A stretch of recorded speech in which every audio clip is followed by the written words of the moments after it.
falling backwards into something and then realizing that, oh, wow, this actually works and people need this type of service. Who do you call and reach out to? Here's the email copy that you should be using. Here are best practices otherwise in terms of staying in touch, keeping the investors abreast of your capital raise and the forward progress of your business. Do this consistently and you will raise capital. It's probably never been a better time to start a business, especially in technology or software, than it is now.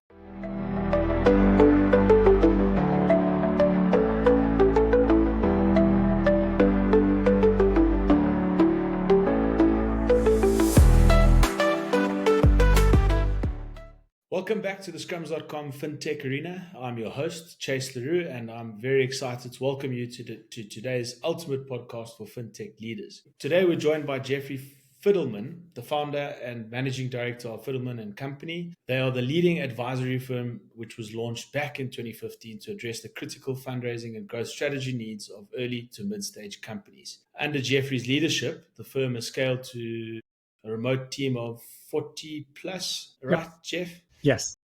And there to support clients across capital raises, business sales, acquisitions, strategic initiatives, you name it. Jeff's got deep experience as an interim CFO and COO and has successfully guided dozens of companies through pivotal financial transactions, helping them unlock growth, secure capital, and navigate complex market dynamics. Jeff has also had an impressive career. He started off in property, then moved into Morgan Stanley, and has even served as vice president at HSBC. He's also a Harvard University graduate and has built a reputation as a strategic operator, investor, and trusted advisor to both founders and management teams. So, Jeffrey, welcome, man. Good to have you in the arena. Thank you. Thank you for the wonderful introduction as well. Awesome. You've got some incredible accreditations and clearly had an incredible journey throughout your career. As mentioned before, you're working at businesses from Morgan Stanley to HSBC and to founding your own business all those years ago. For the listeners out there, Jeff, what was that aha moment that led you to starting your own advisory firm? I think like with many, there might have not. Now I can say there was an aha moment. Looking back on 10 years ago, I don't know if there was necessarily an aha moment, but rather falling backwards into something and then realizing that, oh, wow, this actually works and people need this type of service. I spent the better part of a decade in banking, as you mentioned, between Morgan Stanley and HSBC. And after that, I spent some time as a partner at a venture fund under a family office. And the philosophy or the investment thesis of the family office was to invest in early stage companies and then help the founders syndicate the rest of the capital out to the market. And what became very, very clear was there was a gap, or there is continuing to be a gap, between the institutional mindset of capital raising, of how larger banks apply that methodology, as well as how venture capital or funds that are seeking venture capital, companies that are seeking venture capital, and how they raise that money. So starting the business about 10 years ago, the first couple of years, we were simply a consulting firm, helping our clients put together all of the fundraising documentation that they needed. So decks, models, valuation, capital structure, all of those bits and pieces for fundraise preparation, we'll call it. And at the end of many of our engagements, or even most of our engagements, we would provide our clients with essentially a book. And that book was a fundraising strategy custom tailored to them. Who do you call and reach out to? Here's the email copy that you should be using. Here are best practices otherwise in terms of staying in touch, keeping the investors abreast of your capital raise and the forward progress of your business. Do this consistently and you will raise capital. And what ended up happening was that 12, 16, 20 weeks later, most of our clients would come right back to us and say, Jeff, this is great. Can you do it for us? And that's ultimately where kind of another pivot in our business happened a few years into starting it, where we started helping companies raise capital. And we did that in a little bit of an atypical way, or continue to do that in an atypical way, where we call it Fundraise-as-a-Service, or in other words, outsourced investment relations, where we've gone out and effectively implemented best practices in a structured, productized way, but custom for each of our clients. So we had gone out and subscribed to all the annual investor lead sources, PitchBook, Preqin, Dakota, Fintrix, a few others. We've aggregated that into a single database, continue to enrich it over time, and then layered a workflow and an analyst on top of that who calls and emails on behalf of our clients. So it's Alex calling from ABC Company or Alex emailing from abc.com, so that from the investor's perspective, it's the company reaching out to them directly. and not a third party.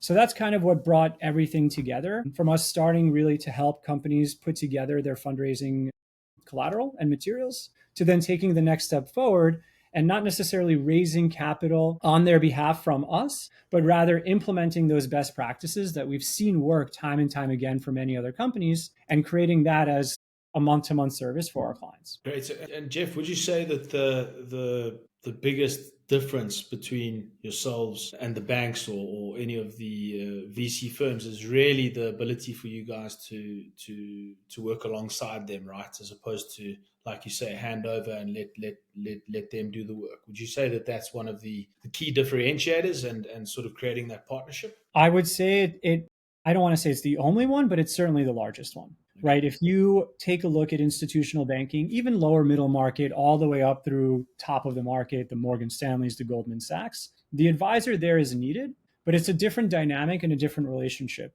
where you're working with a company that's making $50, $100 million in revenue plus, plus, plus. So it's more about, hey, we know you're going to get funded. Let's just figure out who's going to do it. Whereas if you look at the other end of the market, I don't want to say the bottom of the market, but let's say earlier stage of the market, the dynamic is totally flipped. And there's a juxtaposition that occurs between advisors in that field and the companies there, where company A comes to a typical advisor and they go to John Smith, the investor. Company B comes to an advisor, John Smith, the investor. Company C, John Smith. Company D, John Smith. And what ends up happening is that the dynamic, despite the company paying the advisor, that's where the advisory fees come from, the advisor's actual relationship is with the investor and not with the company. So you kind of have this frictional point where it's either advisors that have very, very small networks that know and work for them to originate deals and don't get paid from companies, or a lot of these advisors will run through their Rolodex in the matter of 2, 3, 4 weeks at most,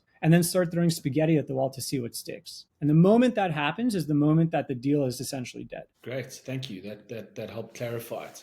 I'm keen to get into some of the nitty gritty here, Jeff. And let's be honest, a lot's happened in the US over the last, call it 6 months or so. But the entire sort of VC raise space has seen a lot of change over the last 5 years. And I think it would be interesting to understand how you would describe the current state of venture capital and private equity, specific to the US today. How does that look? There's good and bad. I'll start with the bad and then end with the good. So I think the bad is that there's a lot of herd mentality into some of these companies. When you take a look at their valuations, especially what's published on the media, it's just very, very, very difficult to make sense of some of those numbers. And what ends up happening is that one investment begets another, begets another, begets another. And then you have this group mentality of, oh, I want to participate with XYZ firm or fund. And the reality is very similar to what came to light about Warren Buffett's deals, is that he would invest in a company with absolutely preferred treatment, with some sort of preferred returns. And then just because people heard he was investing in a company, everyone would follow suit.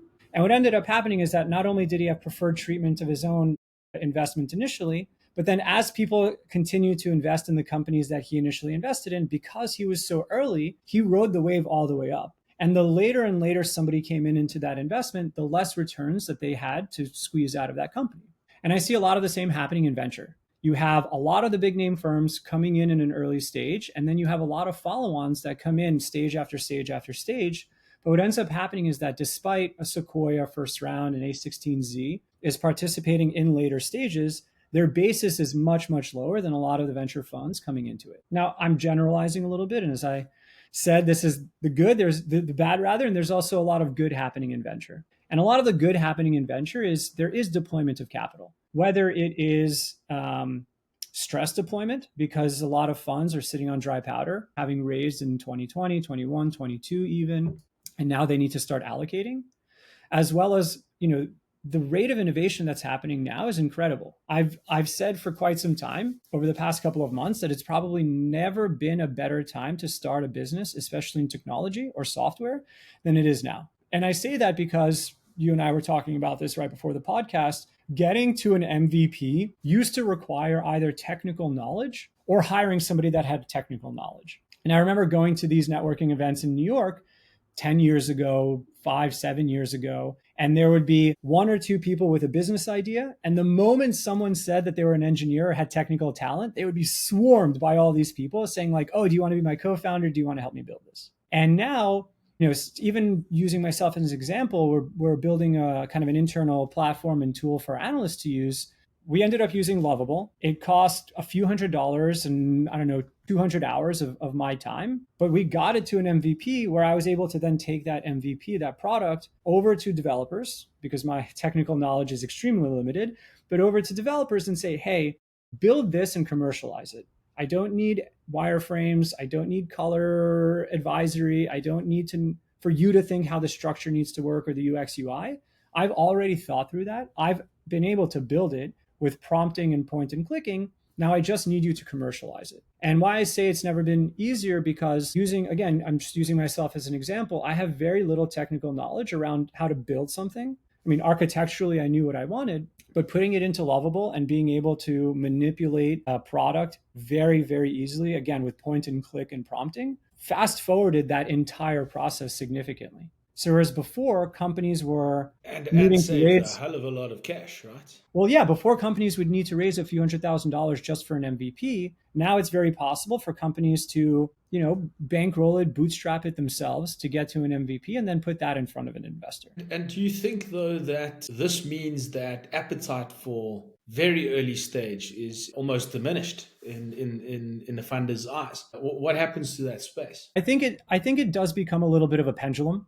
And I say that because nowadays a seed investor will define themselves as looking for $1 million in ARR, in annual recurring revenue, which to me kind of blows my mind. Thinking back to when I started in venture or when I first got exposed to venture, a seed investor was defined by seeding a company, right? There was very few, if any, companies that were getting seed investments then that were generating revenue, let alone had an MVP or a product that they could launch into market. Now that's a requirement. So I think right now, yes, if you're going out to raise a seed round, you should be prepared with some revenue.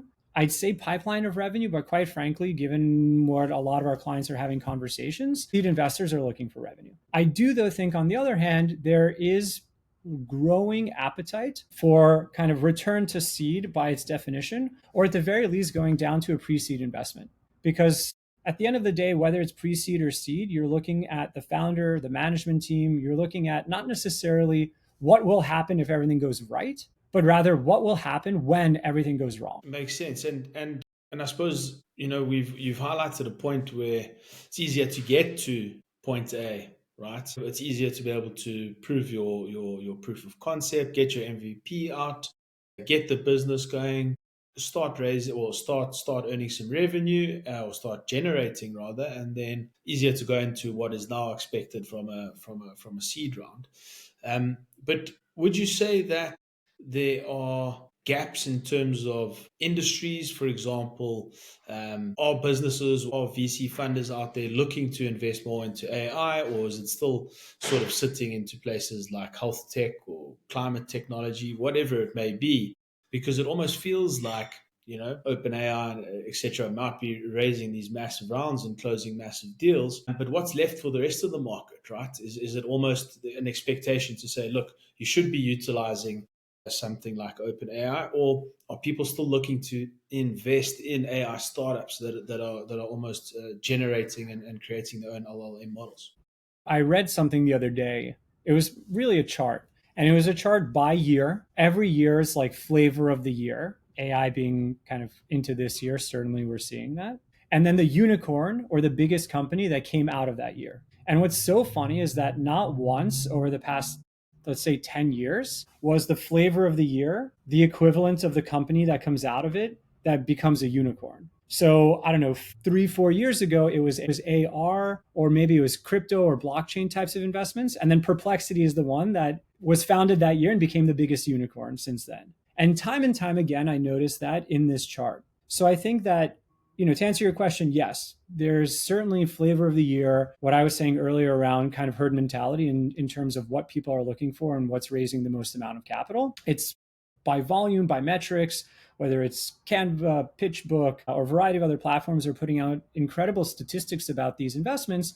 they are being centralized into either certain types of venture funds or certain types of industry investments. So I do think that is the case. My own philosophy, and I spoke about this, or I wrote something about this the other day, is that if you are looking at an investment, or rather, if you are, on the other hand, looking at building a company, I've long since believed that the most successful types of businesses, investments or businesses, are the ones that build infrastructure to support whatever it is the flavor of the year. So AI is the flavor of the year right now. Yes, of course, you can place your bets on OpenAI, Perplexity, Anthropic. You could place your bets on, a variety of other sub companies that are either built off of the larger AI companies I mentioned or independently. But what fundamentally does need to exist are data centers, for example. Yeah. No matter what AI company you invest in, they all need to use data centers. They all need to use server racks. They all need to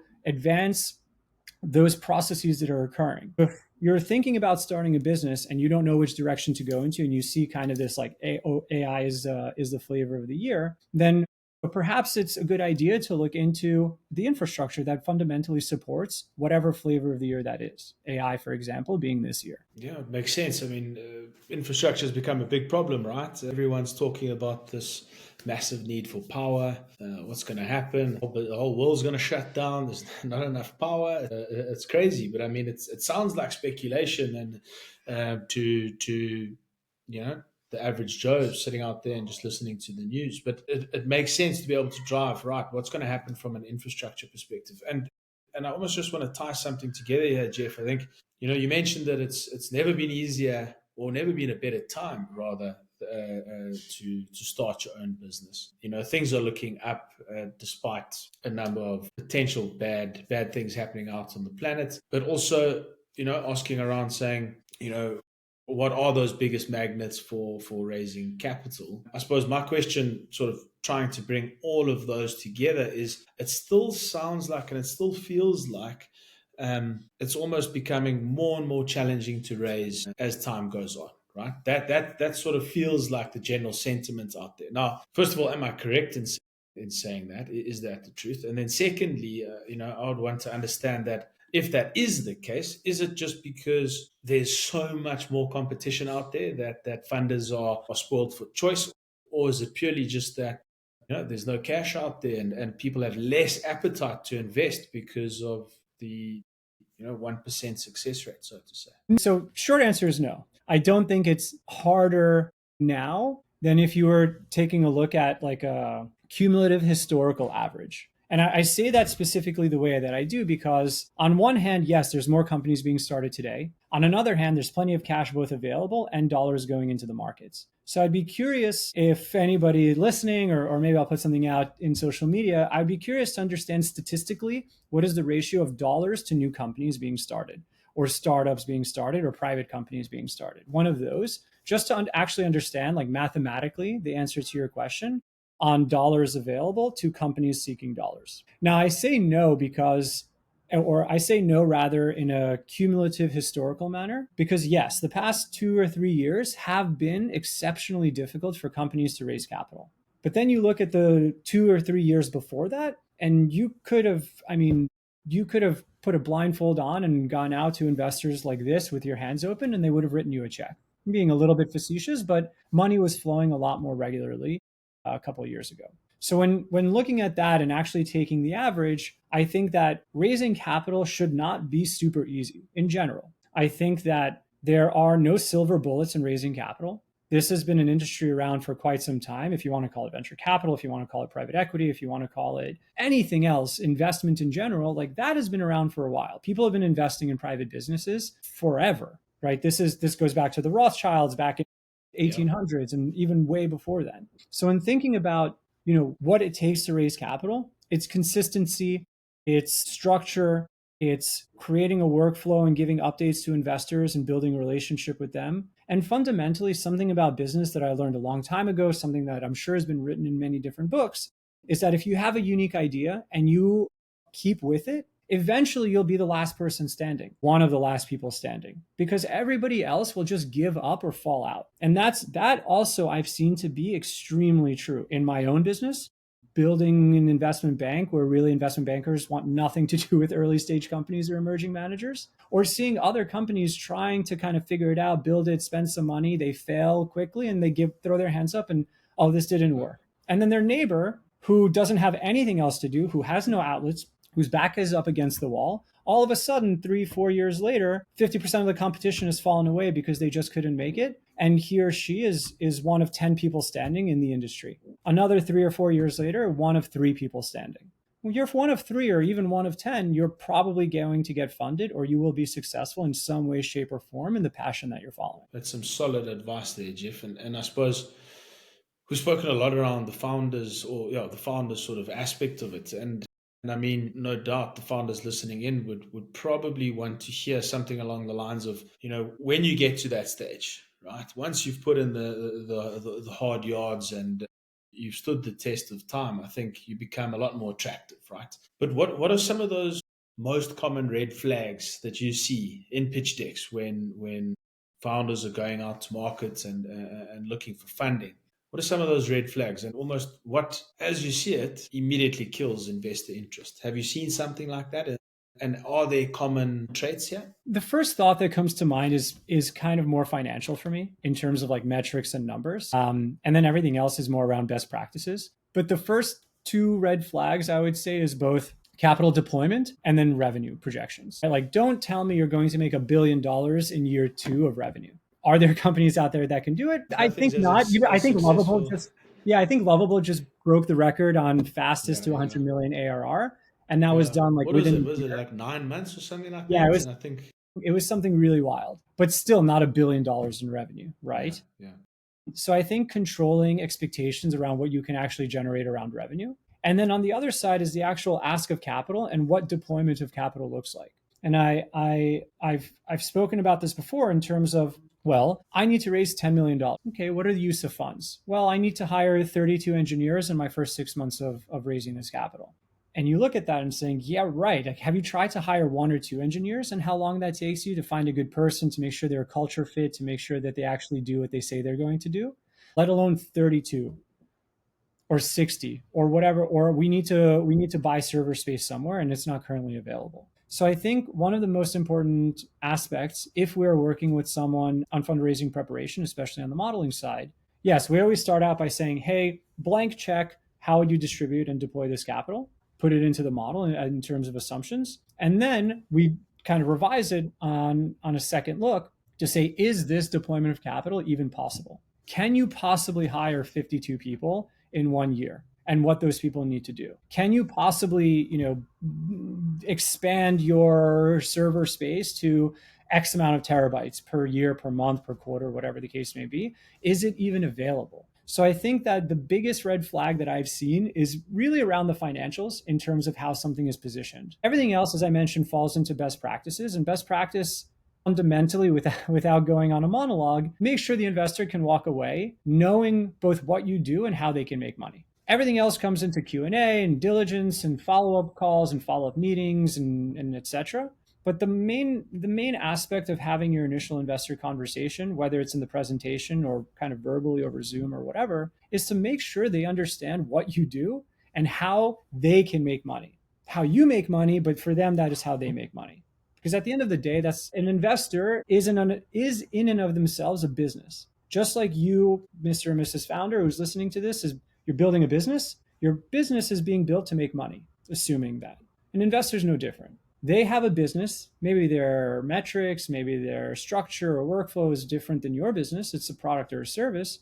They're in the business of investing capital and then getting more money back than they gave you in the first place. For sure. Absolutely. 1 + 1 = 2. Got to keep it simple and keep it clear. Jeff, I can't believe it, man. It's almost at the end of our session here.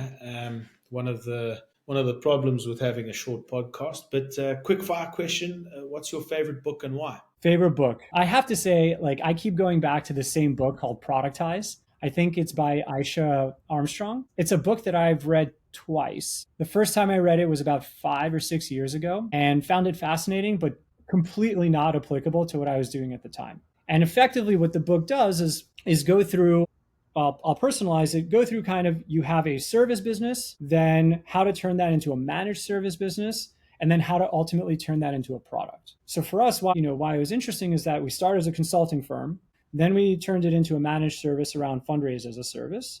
And then finally, we're now kind of building this product to productize the actual fundraise and provide that to clients on a direct basis. So I think that book is incredible, especially for founders who are in any type of services business, for them to understand how to make it more bigger than themselves.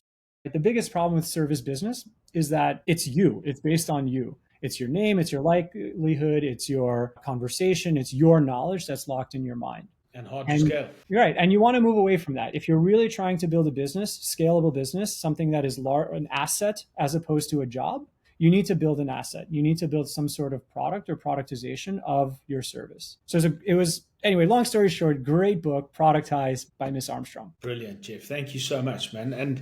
And yeah, unfortunately, we've got to call it short, but I think there's absolutely merit to have a follow-up chat. So thank you, man. Thank you so much for sharing your time and your expertise. To the listener, if you guys are interested in finding out more, please head over to Fidelman Co. and reach out to Jeff and his team and see how they can assist you with your business. And to the listener, thank you so much for tuning into this episode of the Scrums.com FinTech Arena. If you found today's conversation valuable and you want to stay ahead of the trends, subscribe to our podcast and join us next time as we continue to uncover the stories and strategies behind the world's most influential FinTech leaders. Until then, keep innovating and remember, the future of finance is just a conversation away. Thank you, Chase. Thanks, Jeff.